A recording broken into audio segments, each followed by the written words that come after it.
This discussion comes at a very important time. We just saw the news about what Jacobs Entertainment is trying to do. There's a new Nevada Cares campus that will open soon with a lot of uncertainties around that. There's a lot of threats of sweeps coming up, and also there's a looming eviction crisis. So we have a lot on our plate to discuss. We're going to discuss both micro solutions and systemic macro solutions. And so before we start with our panelists, we actually have two reporters who are out at Tent City. Rachel Jackson is filming Gracie Gordon. Rachel, can you turn your camera on? Yeah. So Gracie, what's the situation like this evening at Tent City near the Wells Avenue Bridge? It's a gloomy night. So yeah, right now it's a pretty gloomy night, and everyone seems to getting ready to build fires. It's pretty cold, so it seems like a lot of people are meeting up in groups trying to figure out the best situation to stay warm. So one concern people often talk about are the fires, both from a security standpoint and also residents who fear that these fires can get out of control. Are you actually seeing some fires right now? No fires yet, but people are definitely setting up like little campsites, and it seems like a good amount of people have like a designated area for where they're setting up their fire. And it doesn't look too much of a concern safety right now. Okay, and how many tents are you seeing tonight, more or less? Oh my goodness. We are seeing, I would say, about over 50. Okay, so that's quite a lot of people right now in Reno who are just at this one spot, who do not have the means right now to afford a safe shelter for themselves. So Gracie, you and Rachel will go out into the camp and maybe find someone who is willing to share their experience, and we'll get back to you later during this hour. So thank you very much, Gracie, for that update. We'll get back to you in about 20 minutes. Thank you. Thank you, Nico. So now we'll go on to part one of our discussions. So your views on the current overall situation. So Megan, you go first. Reno Sparks Mutual Aid has been doing amazing work. And just by watching the Facebook, we're just seeing this need out there. So can you explain first that initiative and also how you view the current overall situation? Sure. So first off, I'd like to thank you for having me on this panel. This is very much a topic that is near and dear to us at Reno Sparks Mutual Aid. We started a year ago just as a simple Facebook group. Here's where you can find toilet paper. Here's where you can get, a COVID test, that kind of stuff. But it has grown from just a simple Facebook group into an actual community initiative based on the concept of mutual aid, which is solidarity, not charity, and of helping our neighbors who are the most vulnerable, whether it's people who are housing unstable, people who are experiencing a loss of shelter or their home. And we're actually working right now to have a nonprofit arm so we can start doing things like micro grants for people. Because when you're talking about somebody getting evicted, for example, how are they going to get a moving truck? Where are they going to put their things? Oftentimes, one of the most traumatic parts of an eviction is losing your things, losing your stuff, only being able to take what you can carry. And so if we can say, if we can't save the apartment or the house, maybe we can at least get you a storage unit and a moving truck so you don't lose all your things, help you find a new place to live. So these are all things that we've started doing in Reno Sparks Mutual Aid. And a lot of it is simply crowdsourcing solutions and resources as well. Because when somebody posts that they're panicking because their power's been shut off, they may not know all of the resources out there. They might be working on a limited cell phone charge, a limited laptop charge, if they have those devices and internet access even. So to tell people, well, just go online and search. Well, if you don't have those things, that's difficult to do. And so our aim is to help people realize the realities of a lot of situations that are unhoused neighbors, that are folks in Reno who are experiencing some housing instability or have a looming eviction. Their reality could be a lot different than somebody who could just say, pull up their phone, open up Zillow, and be like, oh, great, here's a place to rent for $2,000. I'll apply.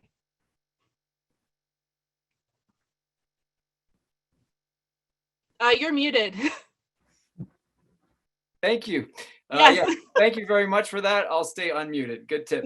Now we will go to Donald Griffin, who is both a downtown Reno ambassador, so who is working on a day-to-day basis. And in addition to that, he coordinates and leads Black Wall Street Reno, which also does tons of outreach. So Donald is also one of the people in our community with the most energy, the biggest heart. And he also experienced homelessness himself in the past. So Donald, how do you view the current overall situation from your own viewpoints? I view that the building of the shelter is awesome, but I also think that we're making decisions before we're thinking about the consequences, that we're trying to house people at a rapid rate, which I feel that we have to work on the mental stability of these individuals, because if I was on the river for 5 years and you put me into a place, what do I do from there? I feel that it's a lot of that initiative has to get into work, as far as if we're going to put people in a shelter and move them to housing in the middle of that time, that they need to start working X amount of hours to get their Social Security, birth certificate, start moving their way to be able to keep this house or apartment that we're trying to put them in. I think that we need to slow down the rapid moving into apartments and facilities and start at the base and find out the problem and come up with a solution. Okay, very good. Next, we'll go to Commissioner Hill. Commissioner Hill, you're in the CHAB meetings, you're in tons of meetings, and you know, the houselessness issue is always talked at the Reno, Sparks, Washoe County levels. What are you seeing from your perspective, Commissioner Hill? Thank you for the question. I'm so excited to be here tonight and listen to everyone on the panel and engage with the community. And I was recently elected as a county commissioner in January. And one of the big reasons I ran is I just saw that government wasn't thinking for the long term for our community. And I just felt like there needed to be a change. So one of those issues I really saw was the homelessness issue that we see in our community, as well as the affordable housing issue, which I know we're going to get into during this discussion. And I've been 4 months on the job, and I still see some of the same issues that I saw before I started, which is just there's a lot of great work being done in the community, but there isn't one central person, organization, government entity that is in charge that's really directing the work. And so I'm really excited that the county is moving very rapidly to take over the continuum of care in the region. And that will be really good to have one agency in charge of helping our houseless neighbors. Currently, the county, what we are doing is our place. It is a women and family shelter that has really made some great progress in the community. The county also runs the Crossroads program, which is a men and women sober required place where you can get resources and mental health support and wraparound services.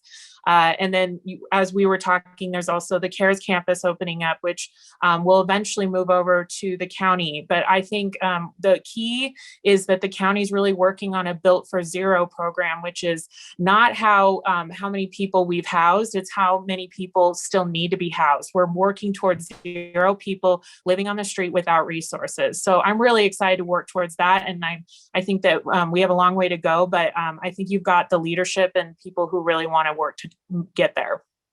Thank you, Commissioner Hill, for your perspectives. We now go to Matt, who used to stay in VOA shelters in Reno. He stays in contact with a lot of journalists. He cares very deeply about homeless issues around the country, and he's actually now joining us from Mexico.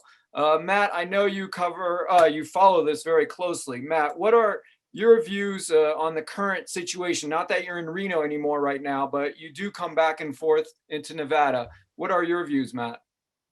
Well, when I was in Reno, I actually started becoming a homeless advocate right around 2015, 2016, when Our Town Reno just first started. But I was actually staying at Motel 6, and I was working through casual labor there off Galletti Way. And we would have like a lot of people who are staying at the shelter saying that their stuff keeps getting thrown out on a daily basis. It was too good to be true.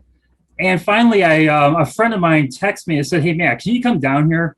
They're throwing people's stuff in the dumpster." And I went down there, took photos, and I didn't know who to talk to, but I had one person in the media. We met, and he said he's been hearing this for a year, but without any evidence. And actually, that started, in my opinion, a lot of improvement in many of the homeless lives there in Reno. I had a hard time getting my message through to some of the shelter staff and the city council until after a couple of newspaper articles that came out and some of the op-eds that I did. And when I left in 2017, major changes were made at the VOA shelter, which you're well aware of. Lisa Lee was actually a big help.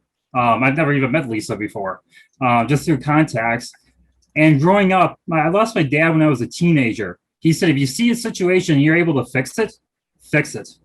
And so I've been able to use a lot of my communicational skills to help with this. When I came down to Las Vegas, the city council, they loved what I did and what I've done. And with the media and the journalists, my thing was trying to make things the best possible for the homeless person to get off the street, get out of the shelter, and get into a better place. Great. Thank you so much, Matt. We'll get back to you in the second part. Thank you for that testimony. Now we'll go to Dwight George, who just started his own very important podcast. Our reporter, Richard Bednarski, recently met him during a sweep while he was trying to witness what was going on. Dwight, thank you for joining us. How do you view the current overall situation? Yeah, thank you for having me. So there is no denying or hiding what everyone can see. There's a clear crisis in this area, and you literally only need to go outside to see it. People are forced out on the streets, shelters, they're forced into parks and into rivers. And then just like what we had going on where I met Richard, they are forced from there and have nowhere else to go. So you can clearly see how it just keeps piling on for these people until they're left with nothing and nowhere to go. And I've had the luck of being involved in several organizations that have tried to help, such as River Justice and People's Solidarity Program and Hampton House. And these are great organizations ran by great people and supported by great people, but they're filling a need that it seems that our city doesn't really care as much as it should about. It seems like there is so much more that needs to be done, but rather than kind of address it, it's being ignored. And most people I know are on the brink of losing everything just because anything is too much to afford. And that definitely needs to change. Okay, thank you for that, Dwight. And last but not least, in this opening round, we have our second Megan O'Farrell, who helps coordinate the very important Reno food systems, which helps a lot of the groups that we've already talked about. Megan, what are your current views on the overall situation we're facing here as a community? Thanks, Nico, and thanks everyone for having me. One of the biggest things that I feel like is a really big issue that we have in this city is that we have, like Dwight said, a pretty huge crisis of homelessness right now. And the mechanisms with which it's being addressed are victim blaming and not meeting people where they're at. I spent a lot of time down underneath the Wells Bridge, specifically doing outreach directly with folks. And I was really astonished at how many people have never been talked to about how they can be supported and things that they need to actually move out of homelessness and into safer spaces for themselves, and are constantly met with trauma and violence from police and city officials. And I think that there has been some effort recently to start doing some outreach, because I do think that some of our officials have been listening to advocates who have explaining that you can't just make decisions about homelessness when you have no idea what is going on with it. And that the best way to find those things out is to go directly to those people and to try to address the situation for each of these people. We have a lot of stigma out here that says that people who are homeless are people who have made poor choices or people who are doing bad things. When the reality of the situation is that a lot of people who are down there are not in those positions at all. They merely cannot afford to live here. And, I'm willing to say too, that I feel like, we can even see how much farther that's going to go as we move through this pandemic and we see more of this wave coming through that's going to be affecting more families and community members. And these people are our neighbors. These could be your friends, your family. And we have been viewing this problem from a blight issue and from an issue of not being able to use public parks to walk dogs, as opposed to looking at it as a human issue. There are humans at bottom of these problems who are not as excited to be in these situations anymore than anyone who doesn't want to look at it. And so what I would really like to see is more emphasis on centering the people who are experiencing these situations and uplifting their voices, and not so much opportunities for those of us who aren't in those positions to be making the decisions for them, and supporting them with basic necessities like bathrooms or places to wash their hands. We complain about the fires all the time, but there aren't ways for people to keep themselves warm right now, and it's been below freezing for months. So, if your solution is to freeze to death, then catching your tent on fire isn't that bad of an alternative, unfortunately. So I would just really love to see some more focus on meeting people where they're at and actually coming up with solutions that are going to benefit the people who are in those spaces. Okay, so thank you so much. Commissioner Hill, not surprisingly, you get the first direct question. You know how people, because you are in an elected office, you expected that, right, Commissioner Hill? Absolutely. So the question comes from Ilya, who we recently profiled with Our Town Reno. He just started this amazing initiative called Laundry to the People. Richie, can you read Ilya's question for Commissioner Hill? Absolutely. So the question is, what do you see as the county's role in dealing with housing issues aside from managing the shelter? How can the county help get people housed? Thank you for the question. And I think this is a big question. So I think that one of the fast ways that the county can get people housed is that we have a lot of programs, the programs that I just went over earlier, but they're not necessarily doing what Megan had suggested earlier, which is meeting people where they're at. There's a lot of SOBR requirements to even get inside of a shelter, not even talking about affordable housing. So there's a lot of work that we need to do on that to ensure that we are meeting people where they're at and actually providing programs to get people off the street. On the affordable housing front, there are a lot of things that we need to do as a region. One of the things that the county, I'm really pushing for us to do this budget cycle is fund our Affordable Housing Trust Fund. That is going to be key to incentivizing developers to include affordable housing, rental units, diverse housing product in housing. We also need to protect the affordable housing we have right now. And there's a lot of things that we can do as a region to move forward with that. And we need to also look at protecting residents from housing displacement. And so the county has a operation that we're working with the Reno Housing Authority, a grant program to ensure that people can stay in their housing. But that's pretty short term, and the money will eventually run out. It's through it's through a federal grant program. So we need to look long term on how we can fund that. And I think that the American Recovery Act is really going to help us with looking for a vision. And we need activists. I need activists like you to come to the county commission meetings and push for support of these programs, because as you can imagine, there's many other departments that want to get funded during this budget cycle. So that's a few of the options we can look at. Great. And that actually addresses some of the second part of our panel, and we'll start with Dwight. So later in this hour, we'll address really systemic, major changes maybe we as a society need to look into. But Dwight, from your perspective, what do you think we should urgently push for now, or what should we all be doing right now, right here? Well, on a personal level, you need to kind of put yourself kind of in the same situation as all of these houseless people are, which is they're not all terrible people. A lot of people think that they are either, like home, like Megan was saying, they're houseless because, like they're either on drugs or there's something wrong with them, when so much of it is just down to everybody not being able to really afford what they want to have, which is basic just living. Like the problem is that this has so many devastating effects and continues to harm more and more people. And then it's one that we need to attempt to stop, before more are added. So affordable housing is definitely desperately needed. Uh, I just this year, the median sales price for a single family home is over $500,000 now. And that's a 23.5% increase from last year. And that also made Reno bear the terrible distinction of being one of the least affordable places to live. So with all that in mind and the median income for a single family home being 58,000, I believe, that definitely needs to be dealt with. It's just unchecked greed and the things like believing that luxury building is so important right now when it's just, in my opinion, it's just pandering to the vastly undertaxed companies that were lured here.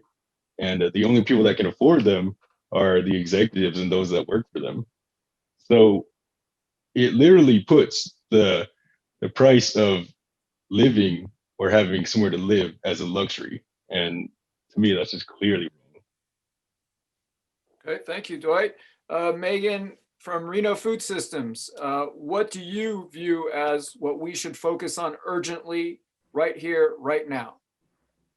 I think we need to really focus on, for the right now, decriminalizing homelessness and poverty. I think that's one of the biggest issues that folks who are in these positions right now are facing, is there is a real lack of education in our community of why people are experiencing these kinds of things. And again, I think the main focus is to victim blame and gaslight the people who are the victims of these traumas, that it is their fault that they're in these spaces, and then criminalize them for being in the public view. And so we've reached out to city council members and gone to city council meetings, virtually obviously, to push for supporting the Right to Rest Act. And it's a really important way to show that we're not going to criminalize people who are in impoverished situations. It's an opportunity for us to not keep sweeping people aside, because that's what it does. It just keeps people in the criminal system or keeps moving them along to be a problem later on down the road. And we really need to stop using criminalization as a tool to combat poverty and homelessness. And so if we can really allow opportunities for people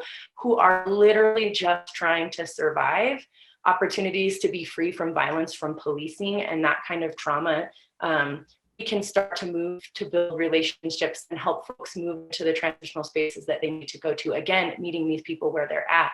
We have so many ordinances in place right now that are meant to criminalize unhoused folks. And we have all kinds of architecture set up around the city to keep people from sleeping in specific places, because we don't want to look at homelessness, because it's easier to put people in specific areas and ignore it instead of dealing with it. And then we have all of these spiraling effects, like Dwight was saying, where now we're going to be seeing all this degradation on the river because we keep pushing people out of areas and further away from the side of people, so that we are now causing all of these other environmental degradations that have huge consequences for people who are at the other ends of the water system and at the bottom end of the stream, the tribal members down there. So we can't keep pushing this off onto other folks. So I think we really need to focus on decriminalizing homelessness and supporting the Right to Rest Act. Okay, thank you very much.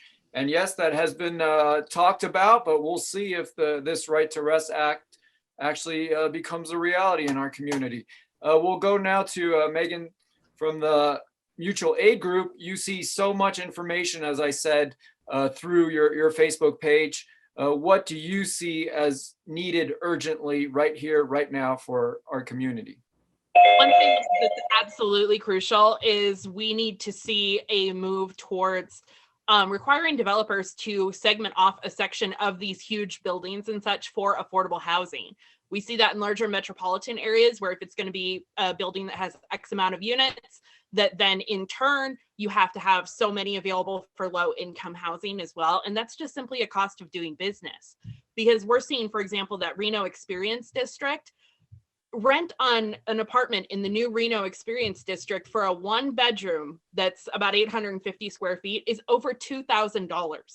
The median income for an hourly wage worker here in Reno is somewhere around $17 to $18 an hour, which I'm not actually sure about, because I talk to a lot of people who are making much less than that. That would literally mean to rent an apartment Now, not assuming any income requirements or anything, but to rent an apartment at this new experience district that's being built, you would literally put your entire year's salary into rent if you made $18 an hour.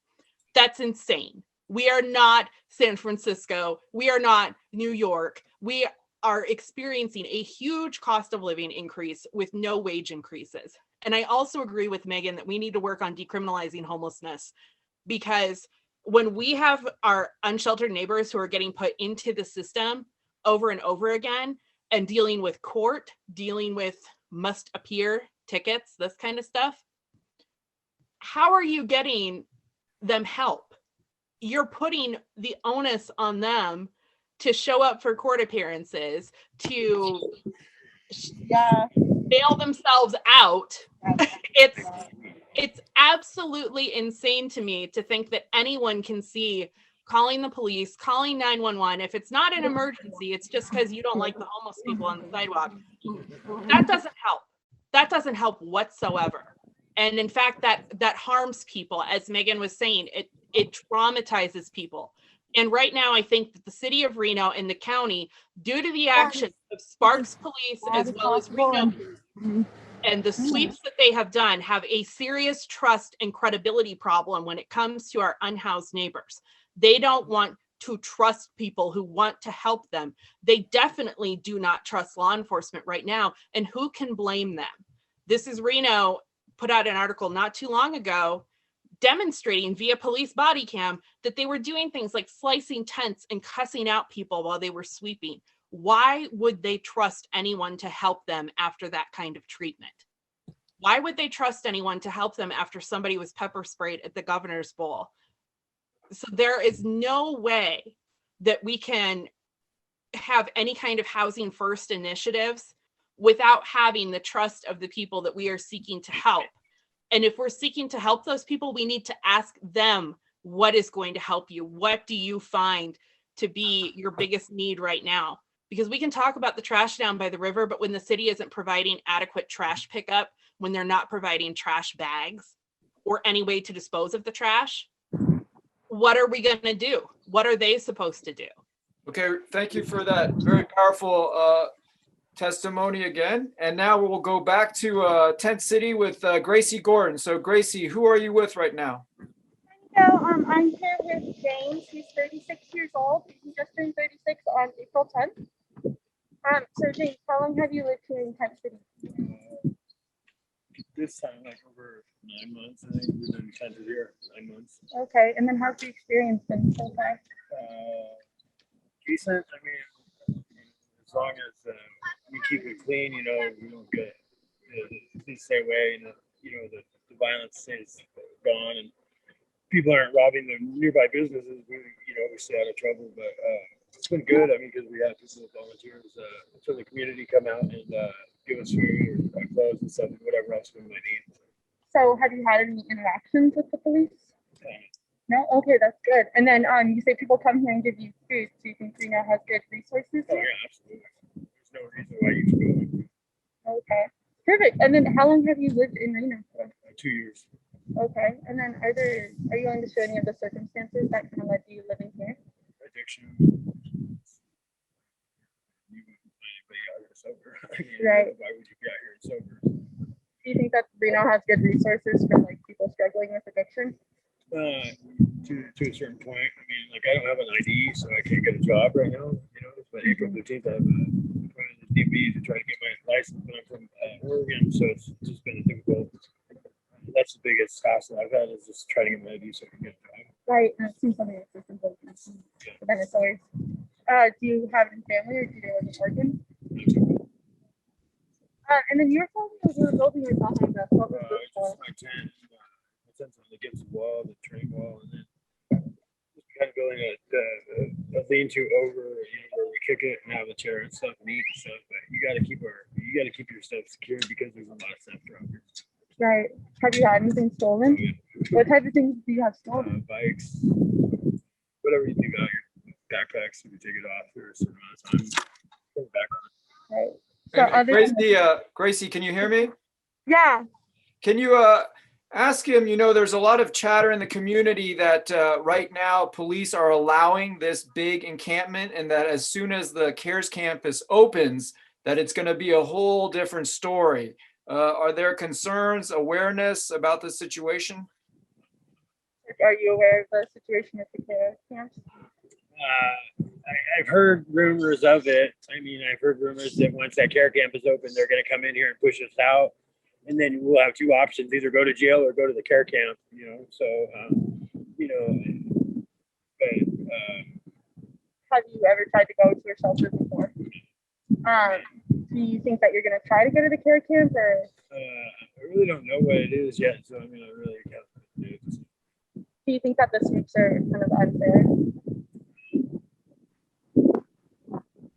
And do any of our panelists have a question or a comment for our guests from Tent City tonight?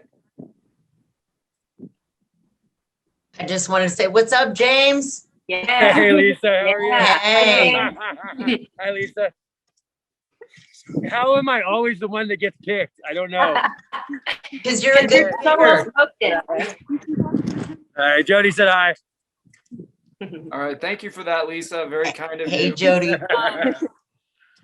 I would encourage anyone who's experiencing living in Tent City right now, if you have internet access, if you have a Facebook, to join our group, Reno Sparks Mutual Aid on Facebook, because we have a lot of folks who are frequently giving away things like clothing.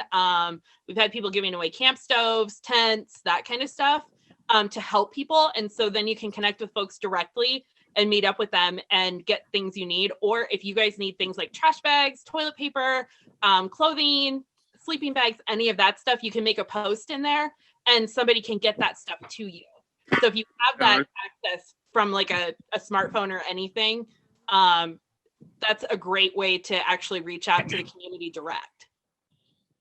Thank you, James, for your testimony. Thank you. Thank you, Gracie. We'll get back to you, Gracie, a little later. Donald. Thank you. Thank you, Gracie. We'll talk to you later. Thank you. Donald, you do a lot of outreach in Tent City yourself. It was very nice that Lisa recognized our guests. Donald, part two is, what should we do more of urgently right now? What are your views, Donald? Address mental health issues and substance abuse, because we can go donate people items all day long, but if they're not dealing with the situations, and the situations digs deeper than just needing a tent or needing an apartment, because we're going to put these people inside of an apartment which they can't handle, even with if they're not addressing their mental health issues or their substance abuse. It's a great idea to put them in an apartment, get them off the streets, but I feel that we have to start with the purpose of who they are. And homelessness is a result of the way we are thinking. It's a result of how our minds are working. And some of us, I'm only coming on 4 years clean and sober. I used to have a needle in my hand. I know that you couldn't have not put me in an apartment and expect me to keep it. I got a job, and it wasn't about getting a job. It's what I do after that paycheck, which would go back to my habit and the comfortability of Tent City, knowing that people can bring me items and I have a place to go, which is a shelter. So yes, address the mental health issues and the substance abuse. Thank you. Thank you, Donald. And next we'll go to Commissioner Hill. And as you explained, you've been in your position not for a long time, but for a while now. Is there anything, at the county level where you could see a movement if there were more people like you on that commission? Well, I think that really I just saw a really great question in the chat about the jail and about how a lot of people who are living on the street end up in the jail, and how that has become our mental health and our substance abuse care for many people in our community. And I think, really advocating for us to find services, divert services and monies from, the jail to actual care of our community. So we do lack in mental health care services. We do lack in addiction support services. And I think that the way that we really look at, making a dent in that is to support those services and really fund them. So I just need help from the community and for future leaders out there seeing that like there's a different way to do what we're doing. So I think it's looking at things in a different way. And certainly right now with the state, the county gets a very low Medicare reimbursement rate. So we're having issues with that. And rents are so high that placing people into housing because the county really does want to get people into housing as soon as possible and really find diversion opportunities so they don't have to go into shelters if it's not necessary. It's really tough to meet that need. So also the Affordable Housing Trust Fund that I discussed as well, I think that that's really important to get funded and something that's very doable for us to do this fiscal year. Okay, thank you for that. And I do have one thing to add here that Alexis reminded me of in terms of housing with rents being so high. I have received now several messages from people who have Section 8 vouchers, which are almost ready to expire because Section 8 doesn't have like an unlimited amount that they will pay for an apartment or for a house. And they have certain requirements that your apartment or house must meet. And people on Section 8 right now who have vouchers are about to see those vouchers expire. A lot of people are because they aren't finding something that will A, meet the Section 8 requirements, and B, that is too expensive. And so Section 8 won't approve it. So this lack of affordable housing not only hurts people who are low income, but also people who are on the lowest income bracket who do have Section 8 because we have this disconnect where we think that just because somebody has Section 8, they're going to be housed. That's not the case if they can't find a place to live. Okay, thank you. And Matt, you read a lot of articles about these issues. You talk to a lot of journalists as well. Is there anything you've noticed that any other cities have done, in an urgent kind of situation that has worked quite well, Matt? Actually, yeah. And I was just thinking, off the top of my head, Half Moon Bay, California doesn't have a ton of homeless, but they do attract a lot of people from San Francisco. There's a farmer down there that got a grant from California to help homeless, where they actually pay the homeless. I think it's like $15 an hour, 3 days a week, 3 hours a day. But he's been doing this for like 5 years with this farming organization, and they've really expanded to where they're actually training homeless and paying them to do different types of farm work. I actually contacted somebody from UNR about a year ago on that. She was extremely interested in bringing something like that to Nevada, in Reno, but she was graduating and I lost contact. So maybe that's something I can bring forward. The other thing, because I work with a lot of working homeless, they have horrible credit scores, and credit scores hurt a lot of people from getting any kind of affordable housing. And I think something in the future needs to be happen where that should just get rid of. Here in Mexico, they don't go by any credit score. It's just if you have the money, you can rent. And if it's actually a nicer place, they may ask for a family who has property that they would sign if you can't afford to pay. And it was kind of interesting. She was saying that there was rent in Reno was what, $2,000 for a 1-bedroom apartment. Right across the street from us, pretty nice 3-bedroom apartments for just a little over $100 a month. So it's really amazing. So a lot of people here in Mexico, a lot of my friends, they don't understand the homelessness of America, but there's such a difference in culture and the way the money is. And one last thing, I think for Reno that would work really well, Washington, Oregon, and California have a lot of youth hostels. Some of them you have to be out of state to stay. A lot of them you do not. And you can pay as little as $15 a night, or they have a weekly rate. This would help a lot of the working class homeless to get in there. Now, the Salvation Army in Las Vegas actually does have what they call hostel beds, but it's $20 a night, and that surprises everybody that they charge that much, and it doesn't even come with any food. But stuff like that, I think would work really well in Reno. Excellent points. That $20 price point does not exist right now in Reno. So very good, Matt. Thank you for those perspectives from around the world, including Mexico. Richie, any interesting comments you'd like to read or a question from the Zoom? Yeah, there's a question that came back a while ago, and anyone who's interested can answer it. But The question is, how can we move away from warehousing people in emergency shelter situations and truly focus on housing first solutions? And Lisa Lee asked the question, given the example of the evidence-based practice founded by Sam to Simbaris Pathways to Housing model. Okay. Yeah, and we've had excellent presentations at the CHAB meetings, and it's not always clear whether these presentations will actually be applied in Reno. And that's another a great example of a program that's working elsewhere. Commissioner Hill, would you like to take a crack at that one? Absolutely. I think that having the county be the main leader, the housing czar, the homelessness czar in the region will really help us look at our programs and make sure that we're using evidence-based solutions to prevent homelessness and support people who are living on the streets. So that also includes a housing first model. I just know that it's tough to find the apartments and make it work. So that is where, getting folks in the shelter, the CARES campus with wraparound support services, getting them IDs, helping them work through the system, I think is kind of the temporary solution, but we're hoping to have permanent housing on that campus and really find ways that we can support people and not just where, as the questioner Lisa Lee, who is so knowledgeable in this area, asked, warehouse people. We can do better than that, and I don't think hopefully that's not what we're looking to do.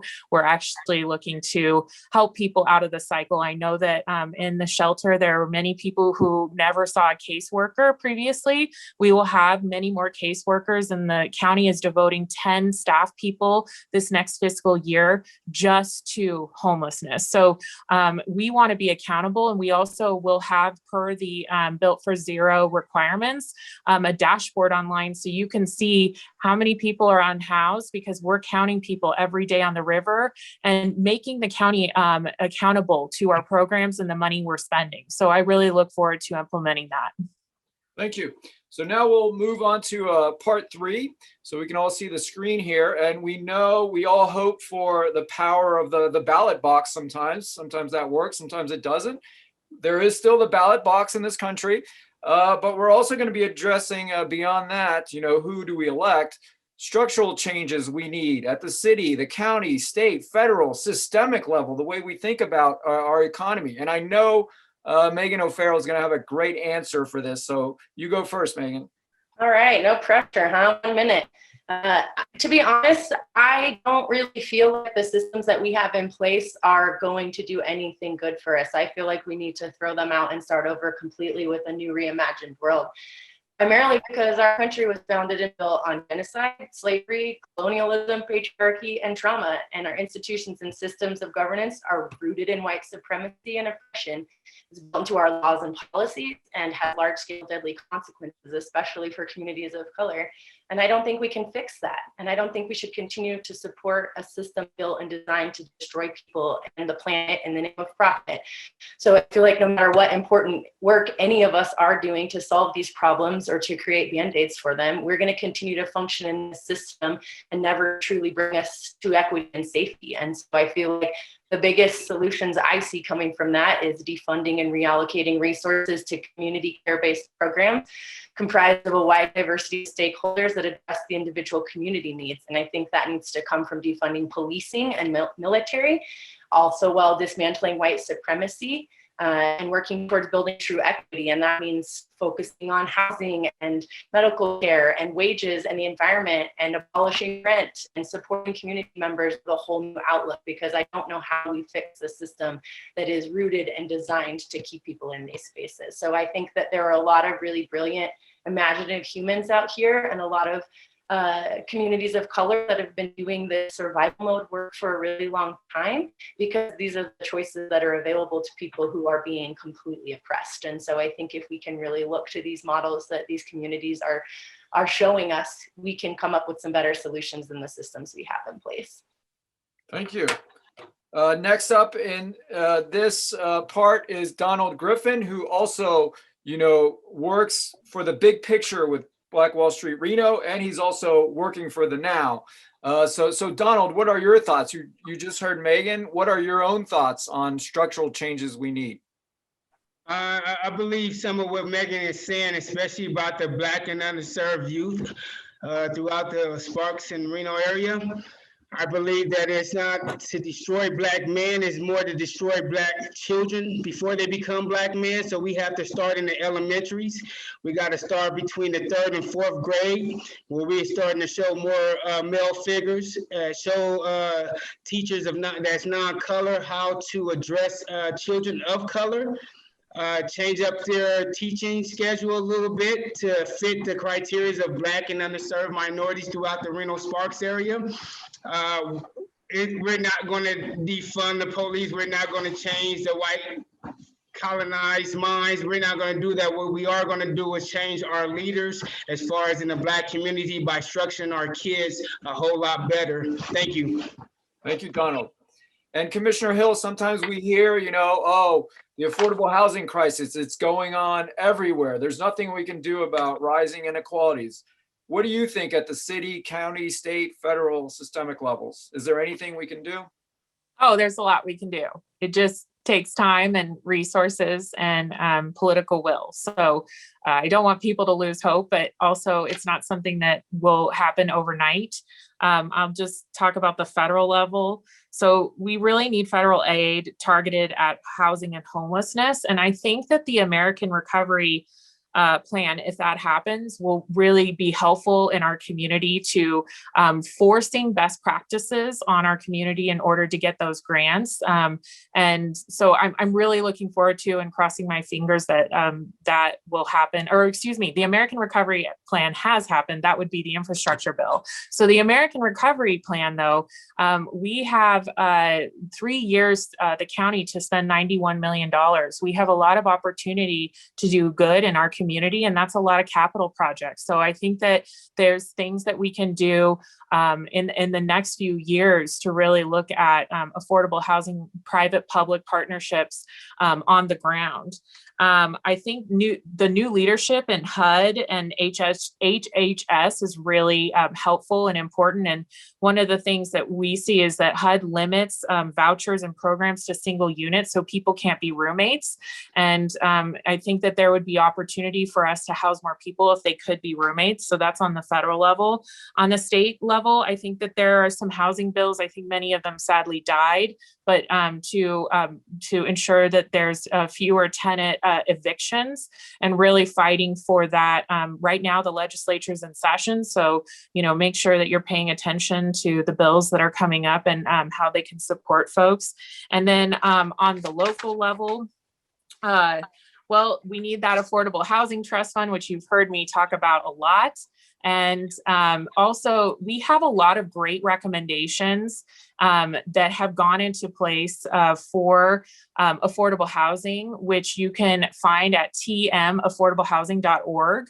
And we need to push people like me and other elected officials to actually implement those. We actually are working on the Truckee Meadows Regional Governing Board on how we can measure our outcomes for affordable housing. And so that's something that you can hold people like me and other people in elected office accountable for. So there's a lot of work to be done, but I look forward to getting there. Thank you. And Dwight, you're next. I've heard you being interviewed by Richard Bednarski. I know you have really great ideas as well. Dwight, how do you view this structural challenge we face?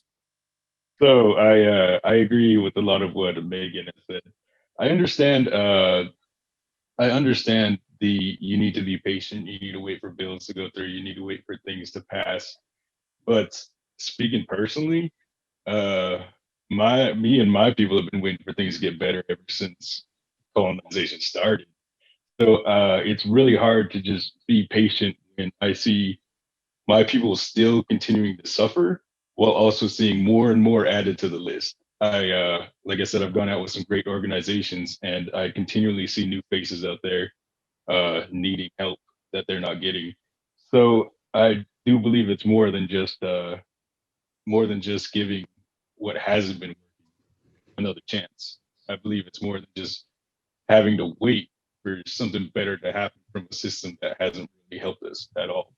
And to be honest, it does worry me a lot to see that there's kind of a blind faith put into a lot of things that have been told that they're going to work.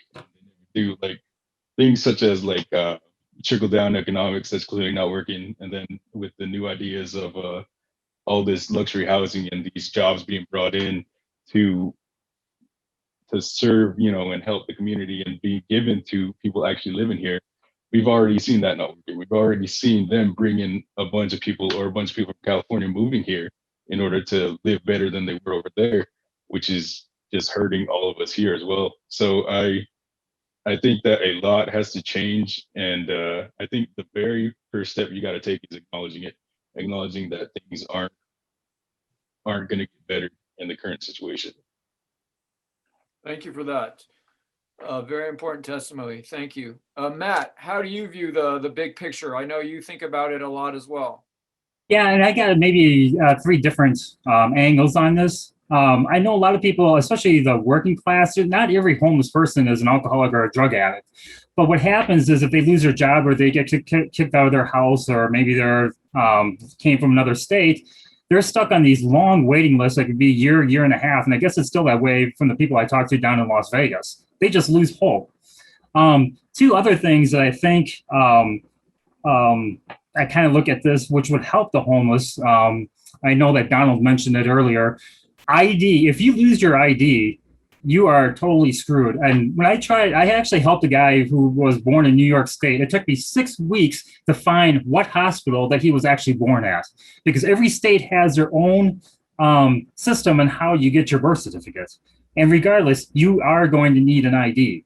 An organization I'm really good friends with down in Las Vegas actually helps hold people's birth certificates, social security card, whatever important paperwork that they need in case you lose it, because Reno may be the same way. If you lose your birth certificate, let's say you go down to St. Vincent, they help you one time getting a birth certificate, but you lose it again, you're not going to get help.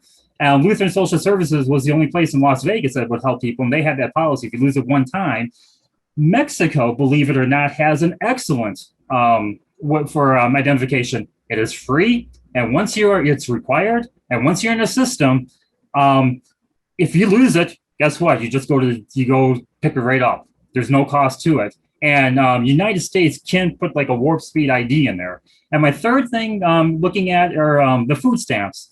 I'm for food stamps, but I think they should be used for like shampoo, personal hygiene. I think a lot of people, and I think it makes a lot more sense, because sometimes it's hard getting the personal hygiene, or you get the low, very generic end, which you see thrown in the street.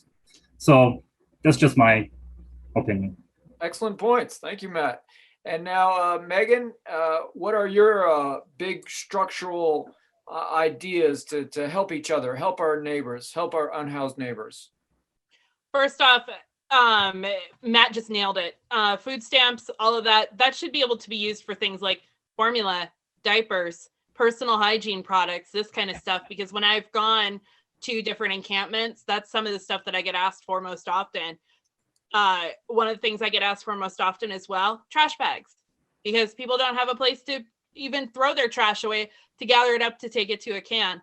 But these are all small spot fixes. The ID issue is a huge one. Credit scores are a huge one.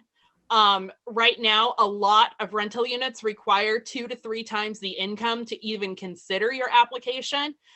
What about paying for application fees for people to even apply to apartments? Because if you only have $100 of disposable income in a week, and an application has a $50 application fee, I don't know that I'm going to pay $50 to apply to an apartment when I only have $100 for the week, and I've got to pay for food, and I have to pay for other things, just to get by. And Lisa Lee just raised a great point in chat as well. There's very limited options for people here in Reno with a past felony. There are plenty of people out there with past felonies. Myself, I have an old felony from the early 2000s, and people say, "Oh my God, you're a felon?" Shocking. I'm in recovery myself. People recover. And one of the biggest ways that people can recover is through the Housing First model, which Lisa Lee referenced in the chat. And this is something that we need to be moving to in terms of federal government, state government, local government. One of the biggest aspects of the Housing First model is that it's consumer driven. So we're asking people, what neighborhood do you want to live in? What kind of place do you want to live in? We're letting them select their own furnishings, which seems almost just kind of stunning is the only thing I can think of to me, that we aren't giving people the choice to even necessarily say whether they want a place furnished or unfurnished and how they'd like it furnished. But that's what we see. A lot of these news stories we see, oh, well, X amount of people were offered services and X amount of people refused. We're not seeing a follow-up on why they refused, how they refused, what they were offered. Megan, we're gonna go to go back to you, sorry, because Rachel's battery is dying. So we're gonna go to Tent City. Sorry, we're gonna go to Tent City for our last time. Sorry about that, but she just told me her battery's dying, so we just maybe have 2 minutes right here. Gracie, who are you with right now? Is it raining? Yeah, it is raining quite hard actually, and we're here right now with Byron. He's 52 years old. He's lived in Reno for 30 years, and he's been in Tent City now for 9 months. So Byron, can you tell us about your experience in Tent City? It's been amazing. It's been heartfelt, humbling, and actually it's been a lot of fun meeting new people out here. People that's, just hard on their luck by just, being homeless, but, their spirits are strong, and we try to keep things fun around here. And then what do you mean by try to keep things fun? What do you guys do? And then also, I don't know if you can talk to me about their viewers. Oh, okay, yes. We go play basketball. We think of things to do. We help each other out. Someone needs lumber or anything like that, we help them cut wood. Like food, distributing food to everybody here. Clothing, blankets, anything that anyone needs around here to help, on their journey. That's what we aim for. So is the community, is it a strong community here? Yes, the community, amazing. We often thought that people don't, understand this life out here, but they do. There are numerous churches, organizations come down and donate their time and their effort for us. And I think that's amazing. That's very humbling. And I'm so proud of our people. And what are your thoughts on the CARES campus opening towards the end of April? It's really a wonderful place. Beautiful facility is so humongous. I can't wait to get there to work with the people that are there to let them know that this is the next step and stage of their lives. And they made a good choice, and it's going to keep them positive. So you're hopeful for the future in the new shelter? Yes. Great team. What are some of your hopes? Yes. I love my work there in serving our community. Okay. And it's been a humbling experience. I just want to give back, a little piece. Well, thank you so much, Byron. That was awesome. Thank you, ladies. Glad to have you here. Thank you. All right, and Gracie, thank you so much for your reporting. You're such a courageous, brave reporter. I'm so proud to have you. I'm even getting teary-eyed. I'm so proud to have you on our reporting team. Thank you for your work tonight, Gracie. Thank you, Rachel, as well, for being out there and giving a voice to people. Thank you. So panelists, would you like to go 5-10 extra minutes, or should we shut it down? We could go another 5 or 10. Is Yeah, that I'm fine okay? with that.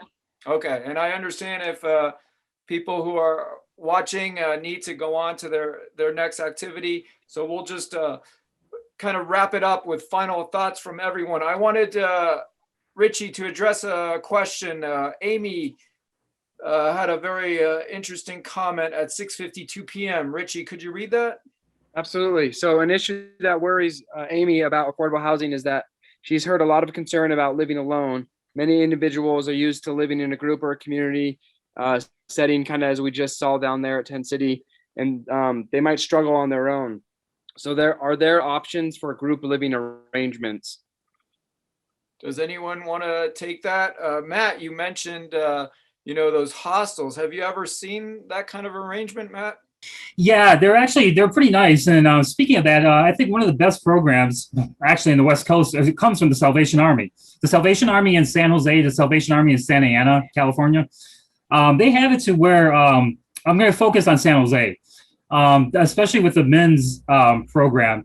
If you have a job, even if it's through a temp agency, it's like $200 a month that you pay, and you're allowed to stay up to 2 years.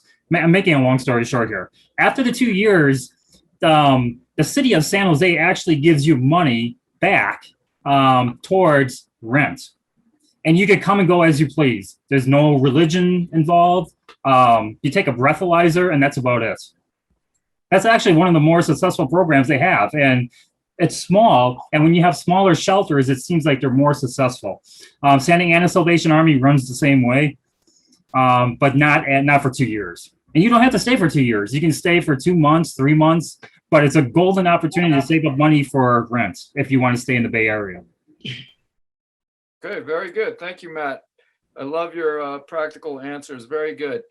Megan, from the mutual aid group, since I cut you off, you get first go at our final round. Sorry for cutting you off. I really wanted to hear from another member of Tent City. What are your final thoughts? And also, if you have another question for a panelist or for one of our other Zoom participants, feel free to ask a question as well. Certainly. And again, I want to thank Our Town Reno for holding this panel so that we can address this very important issue in our communities.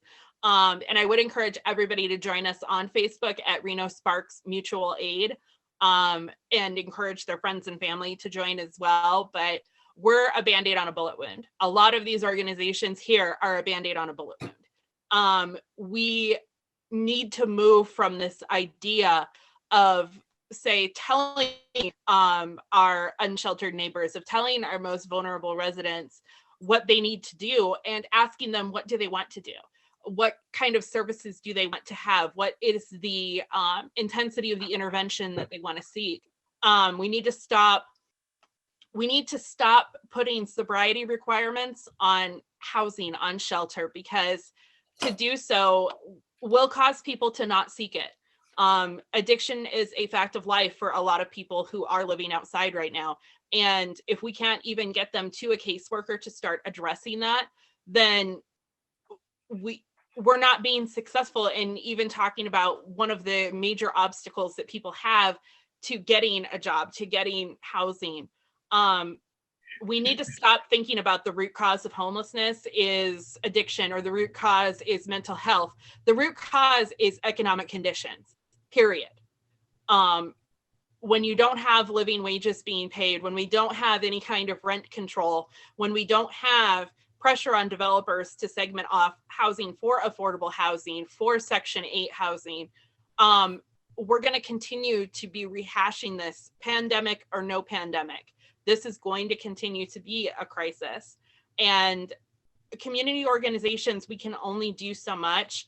And we need to see systemic change at our state and local government levels if we're going to see any kind of systemic change in terms of our situations for our unhoused neighbors, because we right now are not seeing them as people. We are not accepting their right to refuse services, to refuse interventions, to decline these interventions. We're just telling them do this or else, and to tell them go to the CARES campus or else you go to jail. How is that a solution? How is that going to help somebody, especially someone who doesn't have that kind of trust in any kind of, authority figure right now, to even think about moving from Tent City? That's just going to drive a person further away from the community and put them more into hiding. And that's where we see people overdosing. That's when we see people dying of preventable health conditions. That's when we see people freezing to death. And if we want to keep seeing that, then we keep going the same way we are. If we want to change things, then we actually have to put in the work to change it. We can't just give lip service. Thank you for your comments, and really thank you for all you're doing with the mutual aid group. It's really amazing work you're doing. Thank you. Thank you.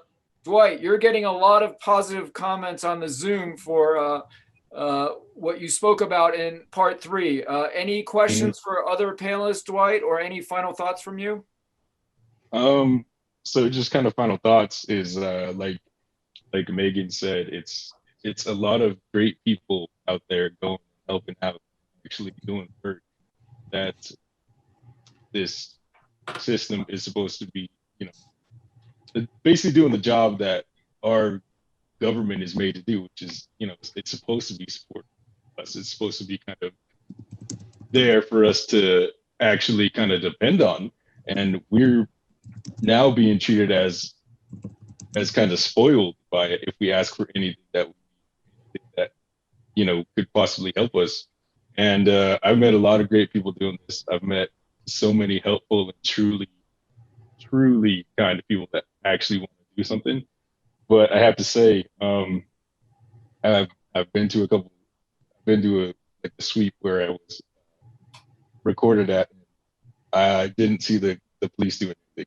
I just saw them standing on horses, and sitting on horses, and I saw them walking around, and just watching us the whole time, watching us do the work while they just let these people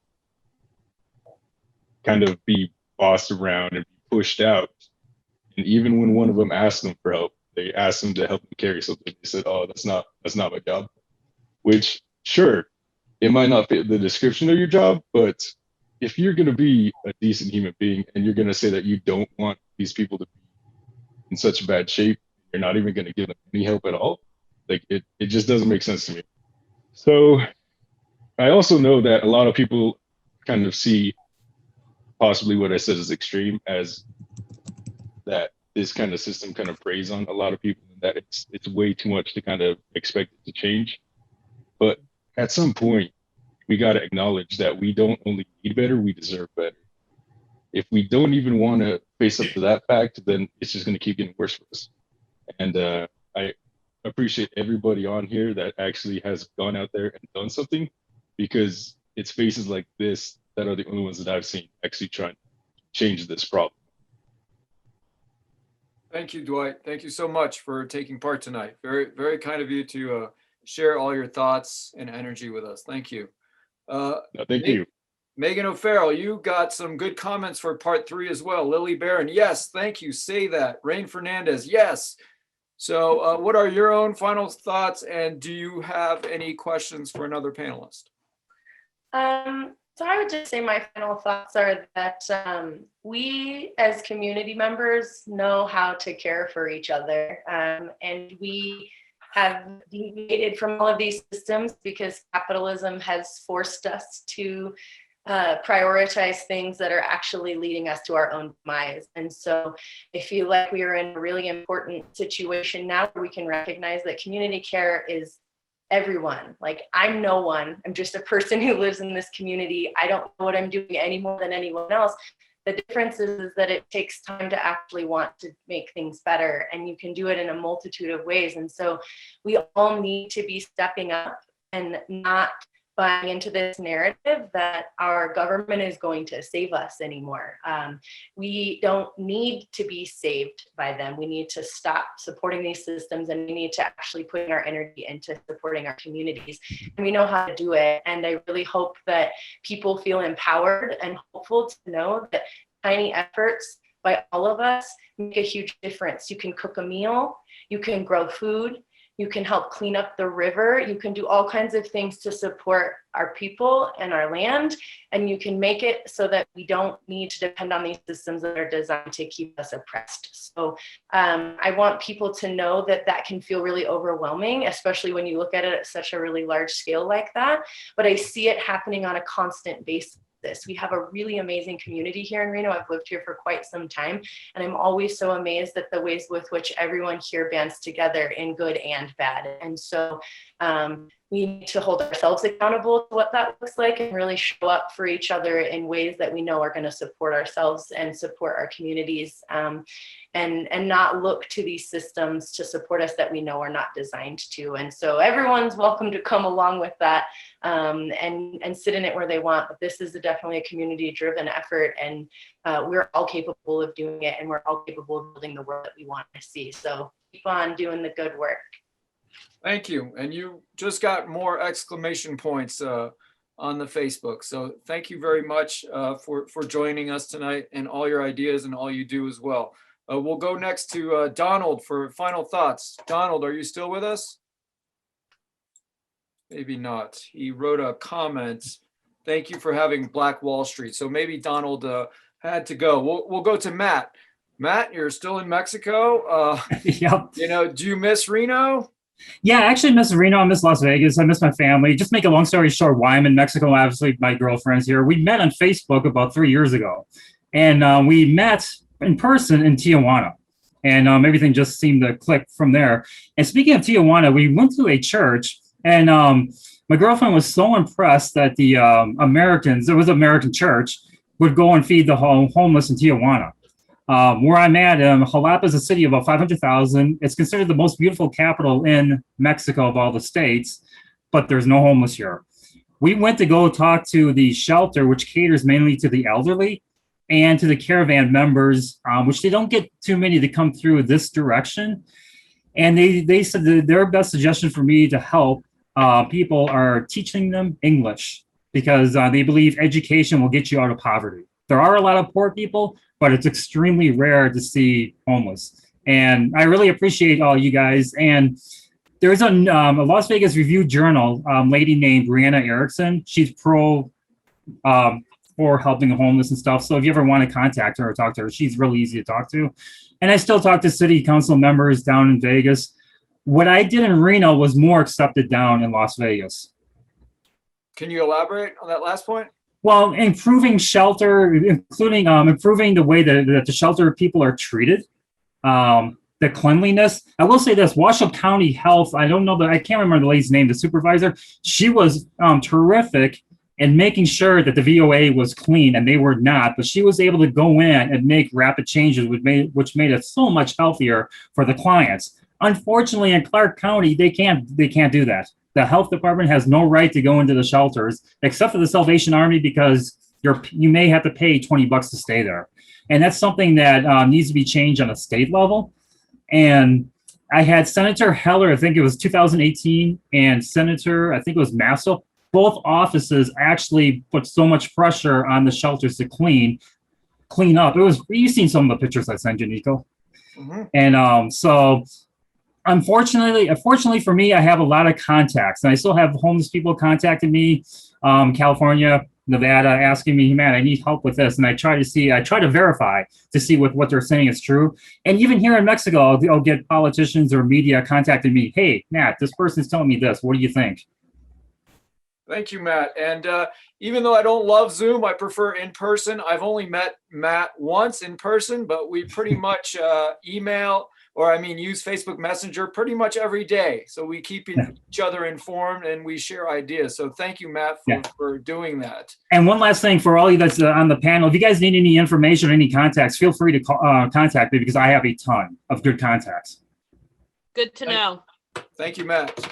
You can find Matt on Facebook. Commissioner Hill, any takeaways from what we've heard tonight? Any of your own final thoughts? Well, I just want to say thank you for putting this together, and thank you to all of the panelists for the work you're doing in the community. And I really hope that you'll not give up on our region's local government, state governments.